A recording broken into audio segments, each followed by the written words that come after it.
सिद्धि की शादी के बाद वो ससुराल चली जाती है। पीछे रह जाती है भाभी रानी।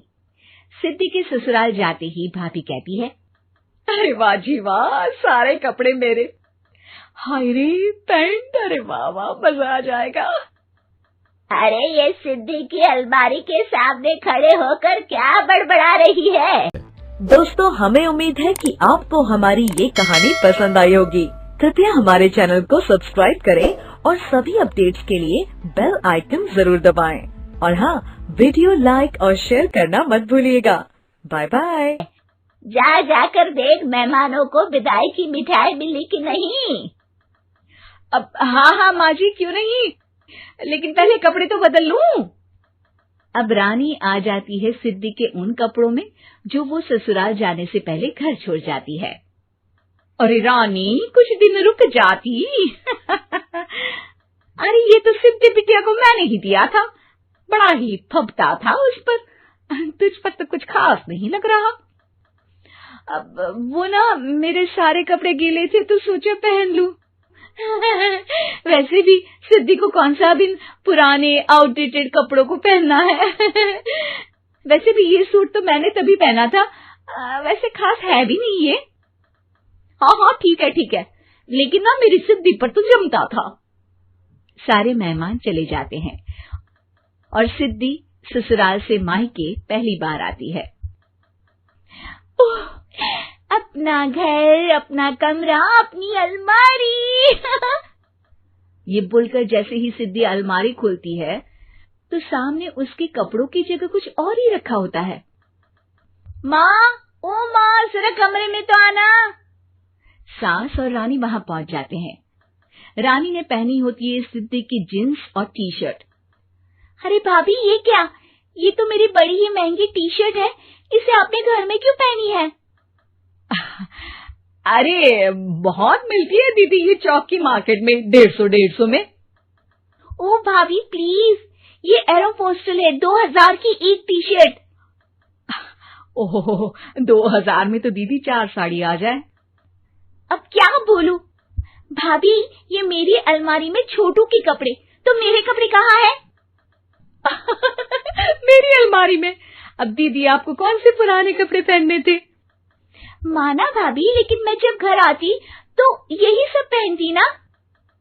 अरे तुम तो बड़ी कंजूस हो दीदी। खैर, वक्त आता है जब सिद्धि ससुराल के लिए रवाना हो रही होती है। अरे रानी, अंदर से सिद्धि का गिफ्ट ले आ, लड़की पहली बार ससुराल से मायके आई है। रानी अंदर जाती है और एक सिंपल सी साड़ी लेकर बाहर आ जाती है। ये लीजिए माँ जी। सास बेटी को गिफ्ट देकर ससुराल भेजती है। अगले दिन रानी एक सुंदर सी साड़ी पहनकर सामने आती है। अरे रानी, ये तो वो साड़ी है जो मैंने सिद्धि को देने के लिए दी थी जब वो ससुराल ले जाती, लेकिन ये तूने कैसे पहन ली? अरे माँ जी, ये साड़ी तो मुझे बहुत पहले से ही पसंद थी, लेकिन चिंता ना करिए, मैंने सिद्धि के लिए भी अच्छी सी साड़ी दी है। हाँ। तभी सिद्धि का फोन आता है। क्या माँ, कुछ अच्छा तो दिया होता ससुराल ले जाने के लिए। अरे पहले दिखा दिया होता। ये चमकते हुए पैकेट में नौकरानी वाली साड़ी मत दिया करो माँ। अरे बेटे, वो तेरी भाभी ने ना गलती से उससे पैकेट बदल गया। हाँ, मैं कल ही तेरे भाई के हाथ से तेरा वाला पैकेट भेज दूंगी। अरे रहने दो माँ, आई एम श्योर भाभी ने अभी वही साड़ी पहनी होगी जो तुमने मेरे लिए रखी थी। तुम तो समझ नहीं पाई उनको। खैर छोड़ो, मैं ज्यादा बोलती अच्छी नहीं लगती, रहने दो, आपको उन्हीं के साथ रहना है, फिर बात करेंगे। सास को रानी पर गुस्सा आ जाता है। वो उसके कमरे में जाती है जहाँ वो शादी का एल्बम देख रही होती है। रानी, मार्केट जाकर एक ऐसी ही साड़ी लेकर आ, कल प्रतीक जाकर सिद्धि के घर दे आएगा। अरे क्यों माँ जी, कितनी साड़ी देनी है दीदी को? यहाँ कोई सेल लगी है क्या? अरे चुप कर, मेरे बेटी के हिस्से की साड़ी खुद पहन ली, अब ज्यादा ज्ञान बांट रही है।